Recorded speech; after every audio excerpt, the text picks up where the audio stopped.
All right. Everything is now live. John, You where are are you getting waiting. your photos from? From my iPad.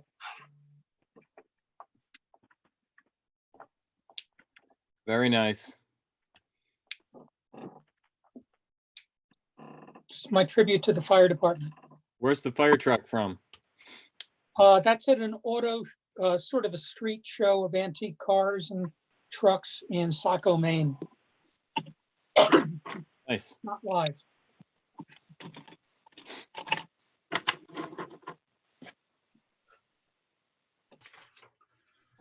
So it's a light agenda. Yeah. We're trying to inject it into our veins. There was, Are we? but Just the light. there was one other part that's not on there. I realized after the agenda was set out. Okay. So we can discuss this other item at the end. Just, it may be a very short discussion. That's okay. How you doing, Judy? Good, how are you? Not too bad. Good. I'm working off two computers here and I keep using the mouse for the one in front of me and I keep getting confused why it's not working and it's for the other computer. I had somebody share a screen with me earlier, and then I started hitting that screen with my mouse to try to get things to work on it. But Yeah. it was their screen. Been there. I was like, what's wrong with this? Yeah. Hey, Mark. How you doing, Len? How you doing, Mark? Len. Good. How are you guys? Good. Not too bad. Is Gary going to be joining us? Does anybody know? He did not mention. Okay, well, we can give him a couple minutes.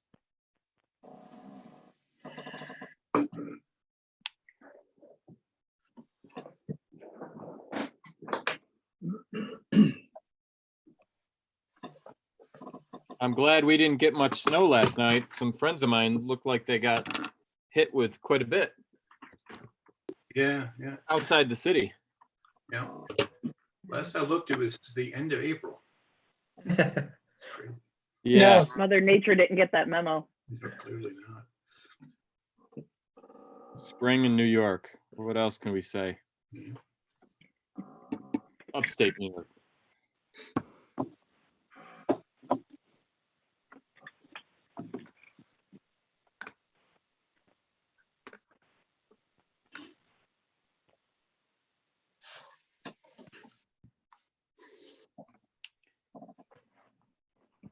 Yeah, I'm assuming Gary's going to be joining us, possibly Stephen and Greg.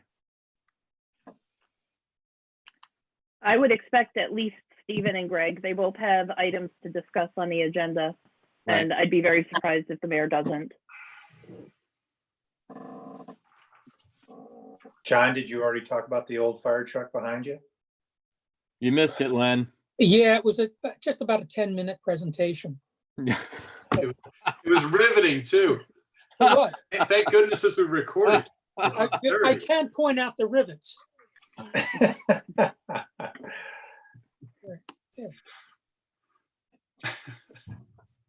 Go ahead Well, and tell him, John.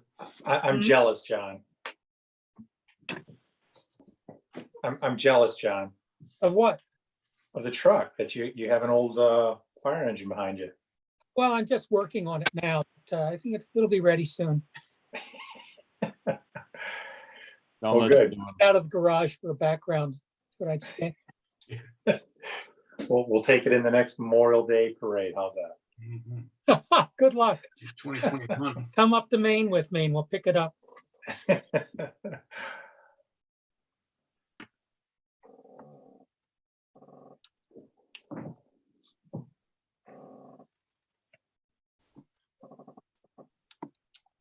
Did anybody watch Cuomo's brief this morning? Yeah, Good. a little bit. That was heartening. Yeah, They're always educational. They always make you feel, but it's just heartening. Like we may be looking at some progress, especially around our neck of the woods. Yeah, I was looking for news about schools. I'm not going to hold my breath based on what he was saying about how we're going to open up business. I'm not holding my breath that schools are necessarily going to open up on the 15th. Yeah, He no, had indicated that he will make a decision on schools within the next week during his briefing. I believe it was Friday or Saturday. He had said he expects a decision on that because someone had, I think it was Jesse, you come to know them on a first name basis now, right. had asked the question about it. So, Yeah, usually what he's done in the past is usually a week or two before the deadline. He makes an announcement. How you doing, Gary? Got it. Hello, everyone. Hi, Hi, how are Jerry. you? Good, thanks. Hope everybody's well. Doing well. We're Good. still waiting for Greg and, oh, somebody. There he there's is. Greg. There's Greg, just waiting on Steven now.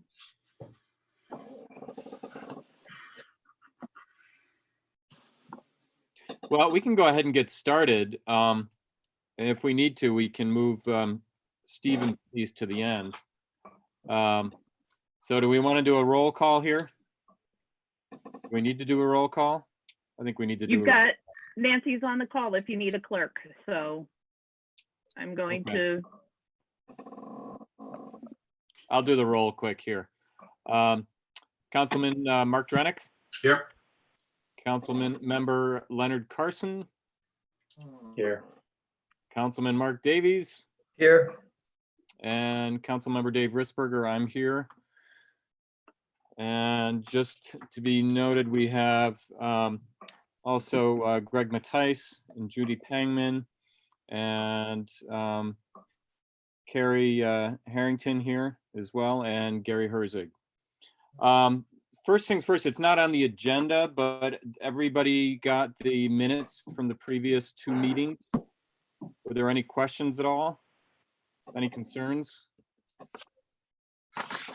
Changes? Okay. All right. Okay, so first things first, why don't we skip down to technology upgrades? Greg, are you ready to go into that with us? Sure. I'll just show myself. Hey, everyone. Basically, I just want to give you a heads up of something that I think we should be looking at. Obviously, this whole situation has forced us to make better use of technology that we have, obviously, like tonight using Zoom. I think there are a lot of opportunities to make better use of technology. And for instance, looking at the different software we're using in different departments and other software we might invest in the future, and trying to ensure that we have interoperability between the software. One example of that would be Municity is used in the code office, and we have KVS, which we use for finance and purchasing. And there's some interoperability there where Municity can feed and vice versa, I believe. But I think there's some work to be done with an upgrade of Municity at some point to make better use of that functionality. And I think that's something we need to keep in mind as we look at other software and how it works in other departments, to make sure these things work together, because there's so much out there. We can do a lot of cool things, but we need to make sure that it all works together. So it's something I think now maybe is a time to start focusing on that. I'd like to just pull together some of the staff in different areas and start talking about that, looking at different options and how we can improve things. So it's a vague description intentionally, because I'm just giving a heads up to something we're gonna be looking at. Greg, are you saying that there's we have more than two platforms that are being used between the different departments? I guess I was kind of oblivious about this. I knew about Municity. I guess I didn't realize that there were multiple platforms that were not necessarily able to work together still. Oh yeah, I mean, Public Works, we have not yet implemented any sort of asset management or work order management software. We do that using Excel and other programs. We don't have one all-encompassing thing. We don't have work orders that go out electronically, that sort of thing. Obviously, the fire and police department have their own software for tracking calls and that sort of thing that I'm not really familiar with, but I think having that conversation with everyone involved can. Is it possible? Is it Is there software out there that would allow us to have every department in the city working together? Possibly, unlikely that there's one solution for everything. So many different elements that I think you need to have some interoperability between different software. Yeah. That's something we need to keep in mind, but I don't have an answer for you. I don't think there is anything out there that does everything, but it's something we want to look into. Okay. And then most likely it's going to involve some level of customization. Certainly there's an expense that goes with software, and the whole idea is just to make sure that we are spending our money wisely and efficiently. Okay. Does anybody else have any questions for Greg? Yeah, I do. Go ahead, Uh, Mark. Greg, so what is the objective of the software? Are you looking to kind of make things efficient, greater communication? What exactly? I recognize, you haven't been able to kind of dial in on particular software, but overall, what's the goal here?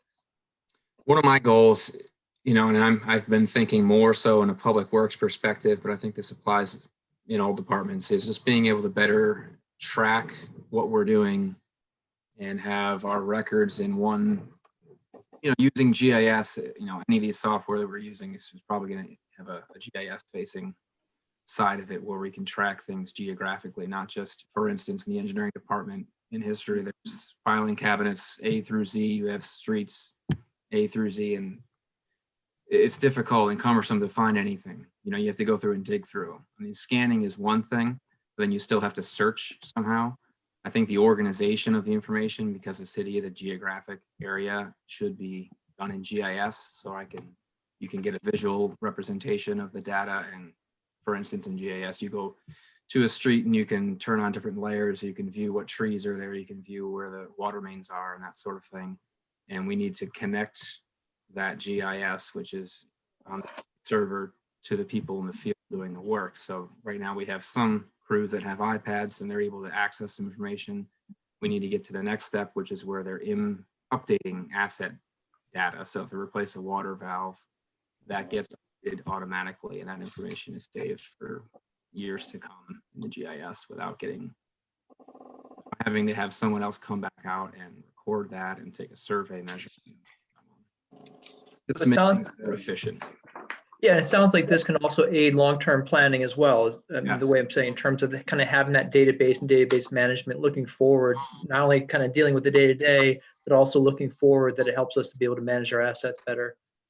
Absolutely, because if you have the data and then you're able to analyze a way it's easy to interpret, then you're not just choosing which street is done based on one person's opinion or two people. It's data driven. So for instance, I've shared in the past, I don't know if you've all seen it, some of you are new council members, there's a pavement management program that we go around and rate the streets objectively through a Cornell program. And it results in a map that you can be color coded. You can easily interpret the data, which is, red is bad, yellow is a little bit better, green is good. And you can kind of track how what progress you're making over the years. And I think that can be applied to a lot of different areas, not just streets. And for other departments, I'm going to solicit input from the department heads as to what they need. I know Stephen has mentioned that Unicity works fairly well for them, but I think there's an upgrade coming in the future that's will be necessary in order to make better use of it and also just keep up with the program. Thanks, Greg. Sure. Greg, as far as what software you're looking that we're going to need, are you thinking you might have an answer by budget time this year? Possibly. And it might not be a complete picture. There might be some things we identify, like this is definitely the way we're going in one department or another, and we want to look to budget this, or maybe it's something that we're not ready for, and we're going to look to do that in a future budget year. I can't say for certain right now, but okay, that would be the idea, that we'd have something for budget time. So Greg, I just had something to throw out there. Municity does have some, have you looked at Municity for like DPW? Because the Municity upgrade includes they include stuff for like public works, and it's not just all code enforcement. Yeah, and that'd be ideal if we get something that encompasses multiple departments, as long as it covers the needs. It would make sense.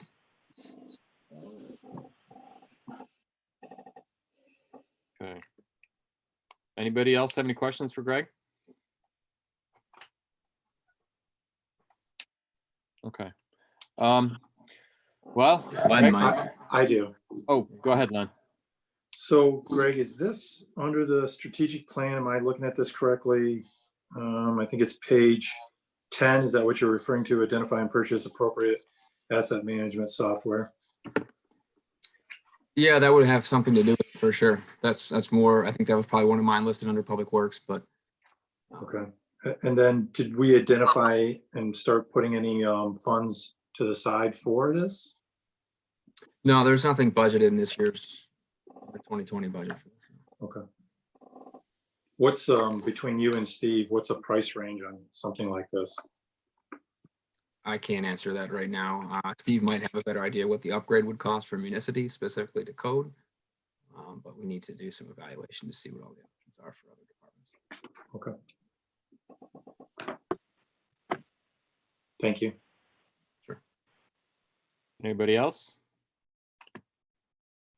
Okay, Greg, I look forward to hearing what you come up with in the months to come. So, Thanks. why don't we jump back to Stephen with a fraternity and sorority special use permits? Everybody received got a chance to read the motion or potential motion regarding the fraternity and sorority permits, but go ahead, Stephen. You can go into that. So basically what we have is the special use permitting process due to the current shutdown was basically not able to happen. Between the students not being on campus, their various fraternity boards not able to function, and also a lack of inspections due to our offices not operating and doing inspections and third-party inspectors not doing their inspections, we thought it would make sense just to extend the special use permits so that the returning students could move into their, could sign up to potentially move into their off-campus housing, and we can then just treat the special use permit next, the following year in its normal, planning commission approval, just follow the normal path it usually goes. Stephen, what about inspections? Are you going to be foregoing the inspections as well? So we aren't. We are currently working with all the fraternities and all the Greek organizations to get their inspections done. The issue is that the special use permit is part of an application that the students put together and put in front of the planning commission. Right. Because they didn't really return, and because the planning commission hasn't had meetings, there's been no way to process any sort of special use permit application. We're still going to actively pursue the normal, life safety inspections, but the special use permit portion of it, the portion that the planning commission actually approves, we couldn't do it before the end of the year. How will this affect, like, the fraternity on Maple Street has had a lot of issues this year, a lot of repairs that they've got to do. I know they were talking about moving most of their guys out, if not everybody out, to do Yeah, all the that's work. correct. So I talked to Suni Oneonta before this happened. That particular fraternity house, they said will likely not even be lived in next semester. The organization's deciding whether they want to, they haven't made any firm decisions. They're either going to repair it, or there's been talk that they might potentially sell it. It's kind of up in the air. So that house likely was not going to be applying for a special use permit anyway. So, okay, so their special use permit would still be lumped in with the rest, and they would be granted a special use permit. So, I guess this would really give that, this kind of changes the equation for them and gives them a lot more time to get that house in order if they decide they want to get that house in order. Am I right?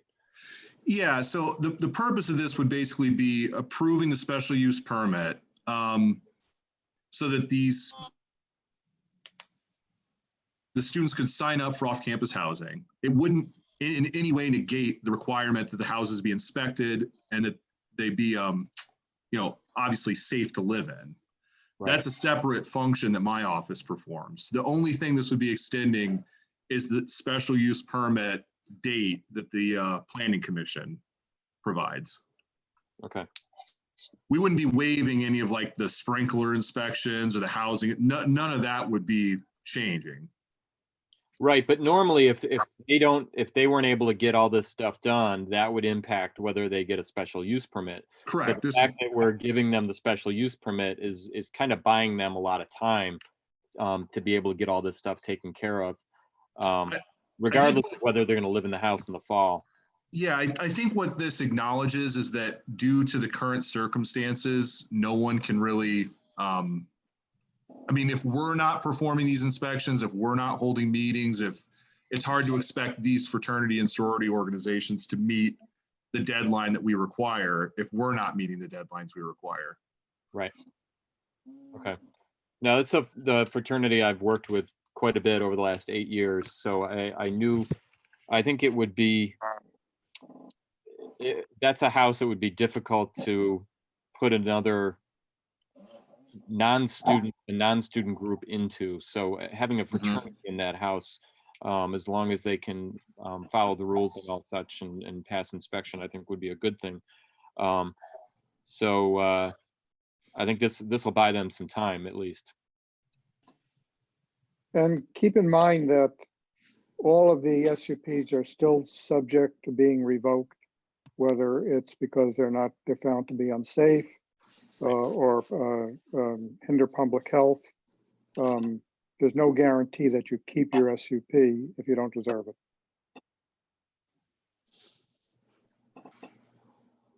And just so everyone knows, we were in contact with like Tom Fox today, who does most of the property management on these sororities. And he's actively working to correct lists that we've provided him through inspections. So, I mean, I would say the actual safety stuff that's involved in this is currently being processed as usual. Okay.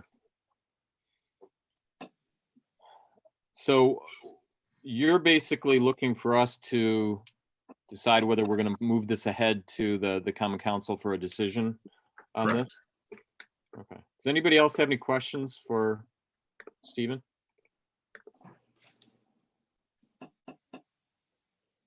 Nothing? I've got no questions. I think it makes a lot of sense.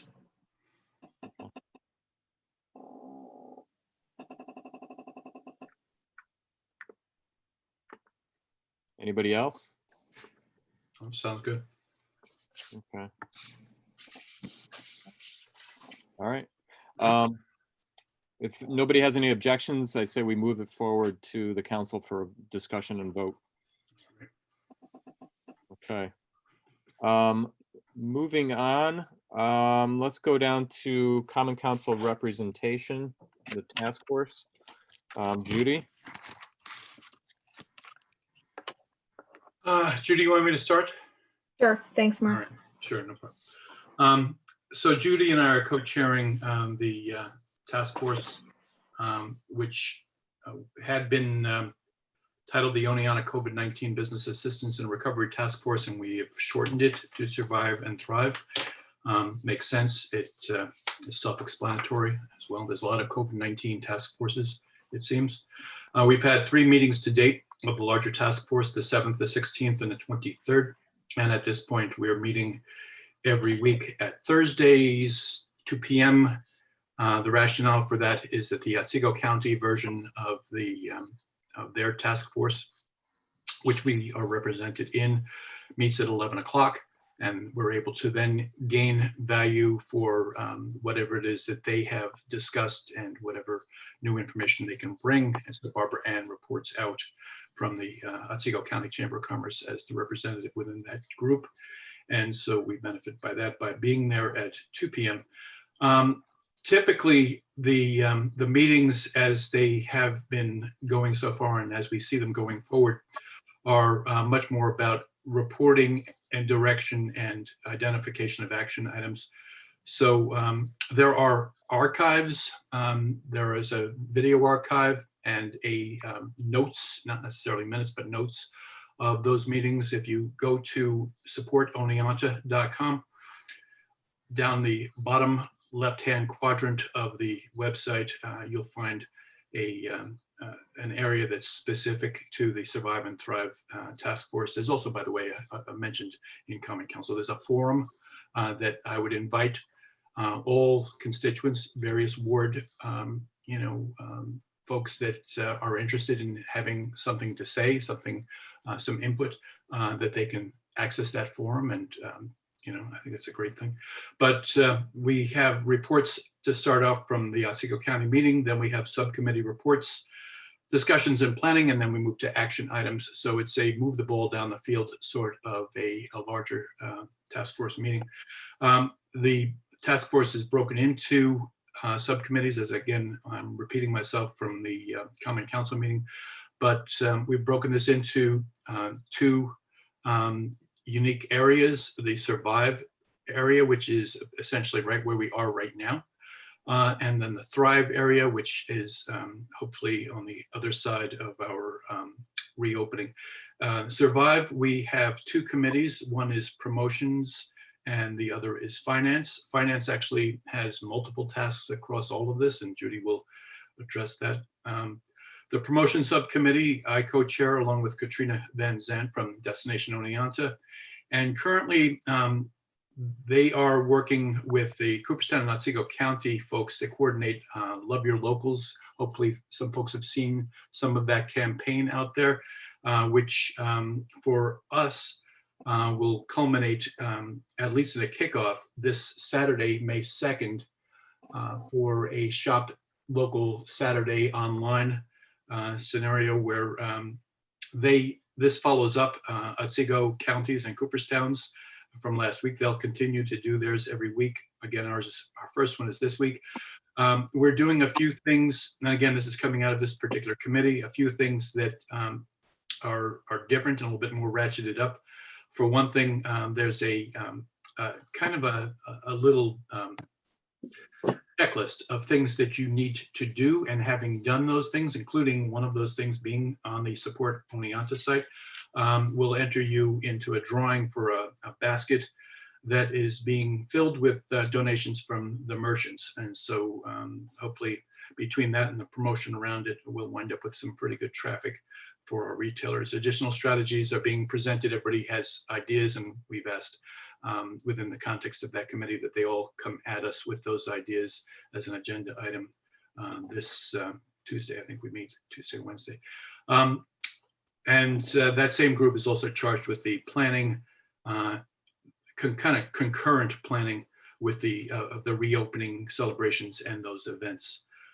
Judy, you want to talk about the finance piece in that Survive piece?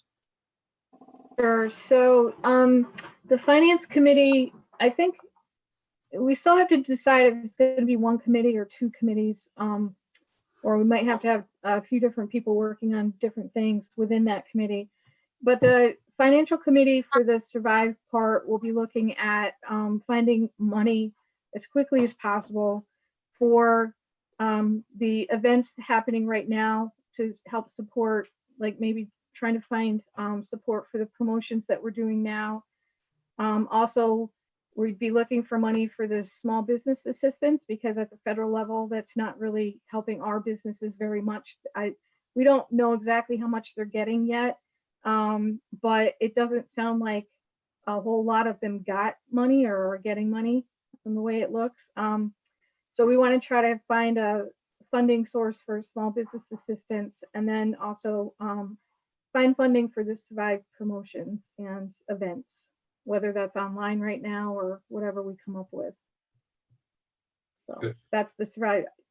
I'll talk about the Thrive after you talk about it, Mark. All right.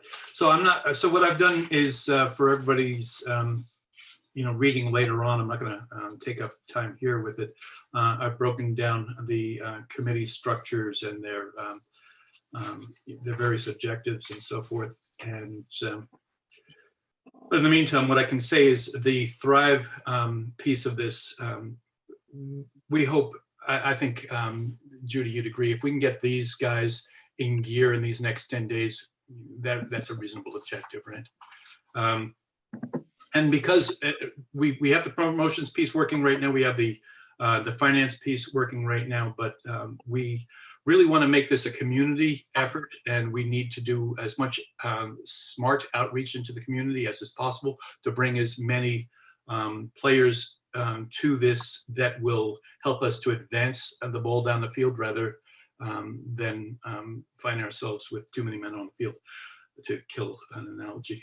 So we're identifying people right now, and we've asked the people who are members of the various committees and kind of put it out to the community as well for their suggestions for people for us to reach out to for these committees. But marketing's a committee that will hopefully engage in the next week and change. Infrastructure, which breaks down into probably some subcommittees because it's complicated. Similarly, and then finance, as Judy says, might very well wind up being its own committee. And again, I've provided details, a little bit more granular details of what these various committees are looking to take on as their main tasks and how they integrate one to another. So hopefully, with all of these committees working collectively, concurrently, and representatives from those committees coming back to the task force in its Thursday meeting, we're able to provide a fairly streamlined meeting, and also at the same time be able to kind of assess where we might be lagging in one case, where we might be kind of getting out over our skis in another, and just keeping everybody essentially at the same pace to the accomplishment of the goals. So that's what we have. Mark, if I could just add one thing that relates to the survive part, the thrive part. Mm-hmm. One of the things that we have not spent as a community a lot of time talking about, but I have been over the last couple of weeks talking with Bill Streck, with Jeff Joyner, with Margaret Drogovich, with Barbara Morris and others, is that for us to have our business community and our economy to have a full recovery, we need to have our colleges reopen, and we need to have all of our college students back. Of course, the conundrum is bringing 7,000 college students back has the potential to put us at great risk, particularly considering the Cornell study that said we're number 3 in vulnerability of all counties in the state. I have sent a letter to the governor, and I'm going to release it tomorrow publicly, so I'm just giving you a heads up, that is advocating for all college students going to residential colleges to be considered a priority population, for testing to be available for all of them, and for our colleges, SUNY system and private colleges, to have a comprehensive testing protocol. But the key thing is that the state, the federal government has to be able to make these tests available, because the truth is we cannot safely bring back 7,000 college students into this community without having tests for all and a testing protocol in place. And if we can't bring our college students back, we will not have an economic recovery. So I will be releasing that tomorrow. It's in a letter to the governor. It also goes to the chancellor and others. And I've had a lot of discussion amongst both our healthcare community and our college community on this over the last couple of weeks. Okay, that's good. That's very good. Judy, before we close down, is there anything that you wanted to add relative to the back end of it with finance?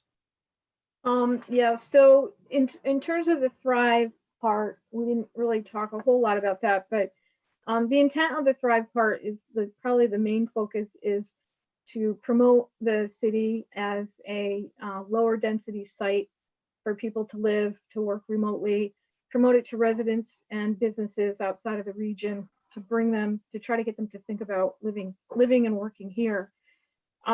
So that's going to take some money. That's going to take a new approach on our marketing. So we're looking into that. We're going to be tying in what we've already spent on the DRI with the branding and marketing graphics and stuff like that. We're we're working on getting recommendations for an approach and for where to market, how to market that.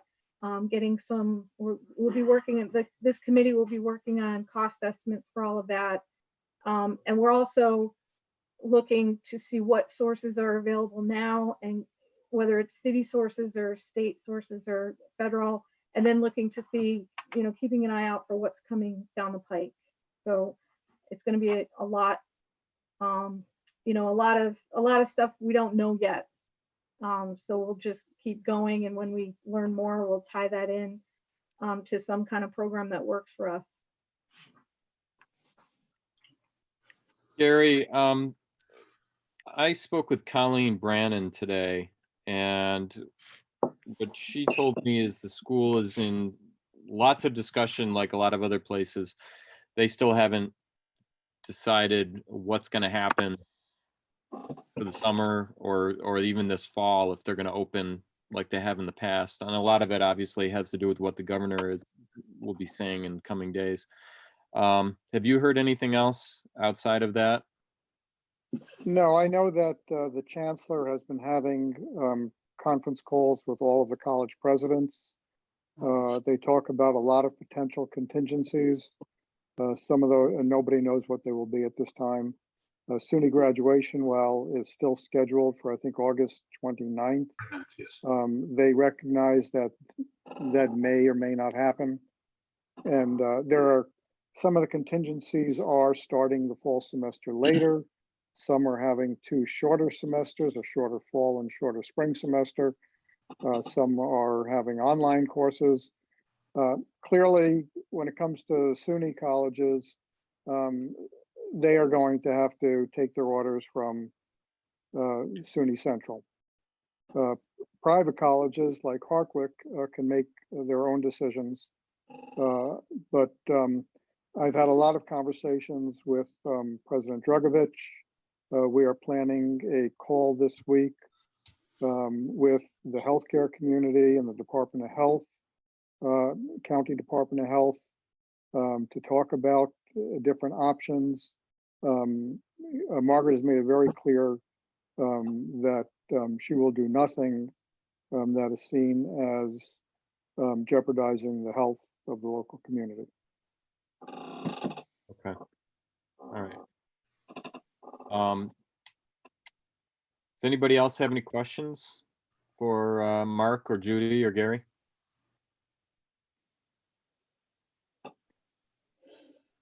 Okay. All right. Judy and Mark, thank you for all the work you've been doing. Oh, I had one last question for you. When you guys are focusing on local business, are you focusing on city and town businesses? Only city? Mark, I'll answer that just from the financial end. From financially, we can only assist city businesses. Okay. But we're working very closely with the county's organizations. So as we find information that might help the town or the county, that information is going to go back and forth. Okay. But I can't, for city funds, I can't do anything other than for city businesses. Well, that's understandable, but I figure we've got to have some, we need to work together with everybody else because we're all going to either swim or sink. Yes. And I'd rather we So, all. yeah, so, Definitely. and the finance piece is absolutely kind of a sequestered, deal. But as far as the county and the town is concerned, it's a lot more of a working relationship, a symbiotical kind of relationship. We're a lot less parochial as we're talking within these groups about our own interests and more looking at the, it is the rising tide deal.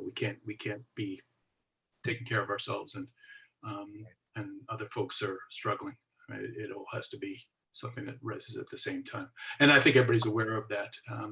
And so we have a lot of buy-in because of that. Good. And I think some of we were just talking about it today and looking at some stuff that the regional economic development councils are looking at. And I think some of the solutions that are going to help communities like ours will be a regional approach or a complete upstate approach, not just a city county town or a certain area. I mean, if the state can come out with promotions, promoting upstate as an entire area where it's lower density, then those promotions are going to help us. So I mean, we have to look beyond just us as well, and just beyond the county as well. Also, Dave, keep in mind that right now ESD is looking at the CFA process for this year. It is most likely going to be a very different CFA process than we've ever had before. Many of the grants will be repurposed into financial assistance to help local businesses survive. I am attending a conference call tomorrow morning with the Mohawk Valley REDC folks and government leaders, municipal government leaders throughout the region to talk about what we need most. I've asked Judy and Mark, they've sent me a list that they put together with their committee that I'll be able to share with the REDC tomorrow. So I see the big bulk of financial assistance hopefully coming through ESD in lieu of what's normally the CFA money.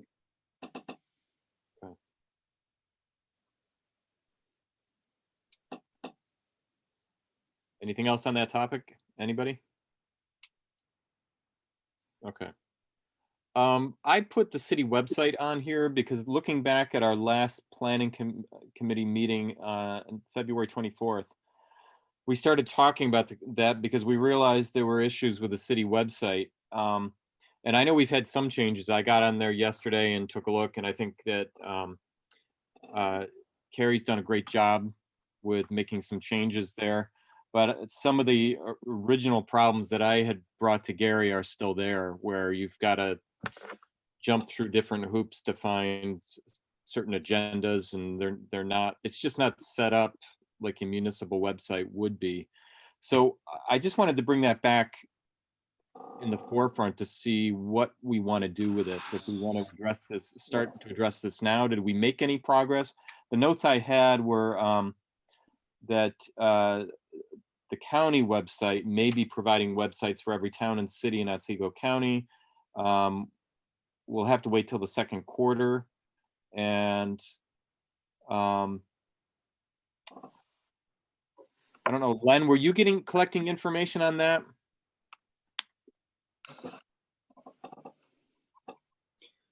I talked with Brian Picorni after our last meeting. Okay. And we're in a hold pattern. Okay. Len, I've been in communication with Brian Picorni and Karen Sullivan. I have a phone call scheduled with Brian Picorni tomorrow. We're going to talk about the experience that the county went through with the development of their new website, cost, process, potential for it networking, whatever that means, with other municipalities throughout the county, and other advice that they can provide to us. But I agree, you know, I've been saying for some time now that our website just isn't what it should be. You know, we make tweaks here and there, but it needs a complete rebuild, a new website. And I think that our experience this past month or two has just made that more urgent than ever. You know, I had to call the president of Vibrant after Kerry spent 2 weeks trying to get our website to load at a decent speed, to make some needed changes, to make it more accessible. And it took a very angry call from me to get them to make the changes. But I'll update you after my chat with Brian Picorni tomorrow. But I do think it's something that is needed more than ever. And if I can just chime in and reiterate position that I continue to take on this, which is that if we sitemap the websites that we like and create a breadcrumb trail that can be followed, this is probably something that local talents can put together, and we'd be pretty happy with it. At least I'd like to think that we might send an RFP to locals to provide the service. Do we know, just quick question as it enters my mind, do we have any analytics reporting on the website to know how many people are using it? Gary has all of that information. I have a report, Mark, that I generate weekly. We average about 3,000 people per week, a bounce rate of about 50%. People are spending about 2 minutes. They're not really going far into our website. They find what they're looking for and they bounce off. We've put a lot of our primary site locations on our landing page. Public documents are there, our council representatives are there, our calendar is there, our announcements are there. We tried to put a lot of the things that people are looking for right there, which is why we're, 50% not thrilled with, but it's okay. If they find what they want on the main page, then they leave, sure. Right. So that's what that's what I'm choosing to think that the low percentage rate is and the short amount of time on our website is. But especially when you get into looking at the further sites, I can send over the report, show you where people are going and what they're looking at. Yeah.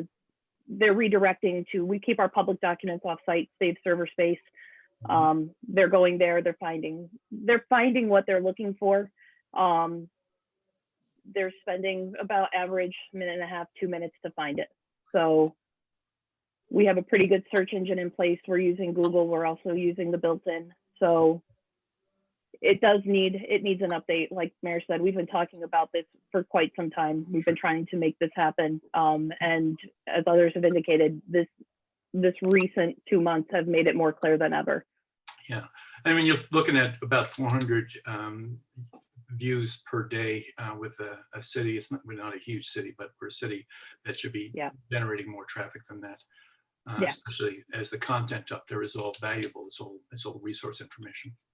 Yeah, and the complaints I hear most of the time are people call me wanting to be able to pull up an agenda for an upcoming meeting and they can't seem to find it. Yeah. And I can eventually direct them the right way, but there's no. Right. It's not intuitive navigation at all. Correct. And perhaps it comes down to, like, we call it public documents, maybe renaming it meeting agendas, meeting documents instead of public documents. Sure. But then it comes down to, we also keep our water quality reports there. We keep other agendas and budget documents there. So to try and be all encompassing, we're also pushing out the other. Right. Well, what we do, my business does, and it's nothing to do with this, obviously, but just the experience of it, is whenever we're working with a client that's looking for a website or a website upgrade, we ask them to identify a couple, 3 different websites that they like, and then we take a fine tooth to it and figure out what the navigation is and how it can be best tweaked for the purposes, because everybody's got a unique interest and a unique demographic and a unique marketing strategy, including the city. Again, so I've made my point. I'd like to make sure that we have the option of having locals take a look at this. Gary, so do we know, and maybe you've already answered this and I've missed it, do we know, when we met before, we were talking, the county had the possibility of developing websites for all the towns, including the city. We weren't sure if that was going to be something we were going to try to utilize or if it was even possible. Do we know that they're doing that for a fact? That's one of the questions I asked Brian by email. Okay. He said, let's talk about it on the phone. It'd be easier by phone. So it's one of the things on our list to talk about tomorrow. Okay. And we had originally said we were going to try to get him to come and talk to the committee about process, but maybe we'll wait until after you talk with him and see where that goes, and then we can make that decision. Yeah, certainly we can schedule him to come to the next planning committee Zoom meeting if that makes sense. Yeah, if we're still needing to use Zoom, because a month from now. We will be, because at minimum, all government public meetings, are banned through the end of May. Through the end of May. Okay, I didn't realize that. I thought everything was through the 15th. Well, I know that recently the shutdown is through the 15th, but way back in March, the governor said there would be no public meetings, government public meetings through the end of May. Now, that may change, but that was what was stated back in March. Okay. For what it's worth, though, the Zoom interface is great if Brian actually throws the website on screen and can kind of navigate around and explain to people how everything works. There's some real value in that. I'm good with that. Okay. All right. We have anything else on city website from anybody? Any questions?